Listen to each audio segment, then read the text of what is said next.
آپ آئی وی F expert ہیں، آئی وی F کیا ہے اور اس سے بچہ کس طرح پیدا، یا آئی وی ایف کا تھوڑا سا اس کو ڈیٹیل سے بتا دیجیے گا۔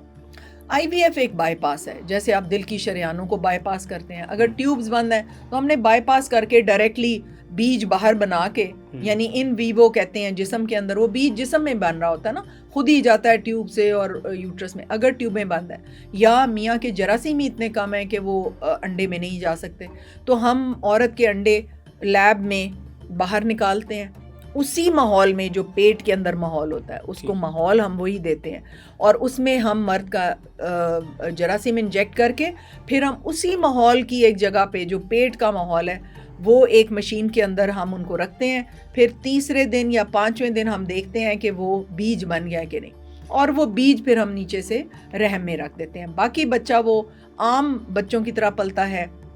عام طریقے سے ڈیلیور ہوگا، عام طریقے سے اگر سیزیرین کرنا ہو، یہ کسی ٹیوب میں یا کسی شیشے کی بوتل میں نہیں بن رہا ہوتا، یا کسی جار میں نہیں لیب میں بن رہا ہوتا، ہم نے صرف وہ نقطہ سا ایک بیج بنا کے رحم میں رکھنا ہے، اور پھر وہ باقی گروتھ جو ہے وہ اسی طرح ہونی ہے جیسے نارمل بچوں۔ یہ اسلامی طور پر جائز ہے؟ بالکل جائز ہے، اگر آپ ہسبینڈ اور بیوی کے جراثیم استعمال کر رہے ہیں تو وہ جائز ہے۔ اگر آپ کی 2 منکوحہ بیویاں ہیں، ٹھیک ہے، اور ایک کے انڈے ختم ہو چکے ہیں اور وہ چاہتی ہے کہ میرا بھی بچہ ہو، کیونکہ وہ دوسری عورت نکاح میں ہے اس مرد کے، اس کے انڈوں سے ہم ایمبریو بنا کے اس کی سونکن کے رکھ سکتے ہیں، کیونکہ وہ سپرم اس عورت کے لیے بھی حرام نہیں ہے، حرام نہیں ہے، لیکن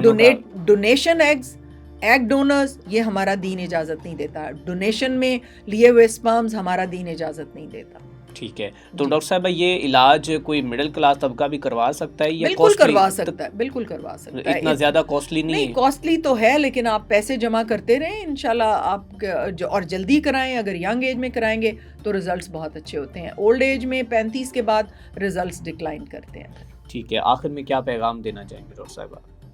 میں اپنا قرآن لا کے دکھانا چاہتی ہوں کہ میں نے کتنا اس کو پڑھا ہے، اور کس طرح وہ خستہ حالت میں ہو گیا ہے، پڑھ کے نشانیاں لگا کے اس کے اوپر سٹکرز لگا کے، میں نے ذرا اس کو اتنے دھیان سے لیٹ پڑھا، میں یہ مانتی ہوں، حالانکہ میں ایک دینی، میرے والد تو بہت بڑے افسر تھے، لیکن دین کے قریب بچوں کو رکھا ہوا تھا، اخلاقی اقدار کے اندر رکھا ہوا تھا۔ نسیم حجازی کی میں نواسی ہوں، تو ہمارے گھر میں ہمیں دین کی سمجھ تو تھی، لیکن صحیح دین کی سمجھ مجھے خود قرآن پڑھ کے آئی، خود پڑھی، تو یہ کتاب پڑھیں، یہ ایک لو لیٹر ہے ہمارے بہترین، جن اللہ سے ہم محبت کرتے ہیں نا، تو ہم عاشق ہیں اس کے، تو وہ ایک لو لیٹر بھیجا ہے ہمارے اللہ نے ہمارے لیے، تو وہ لو لیٹر کو تو پڑھیں کہ کیا لکھ رہا ہے اس میں۔ بالکل ٹھیک ہے۔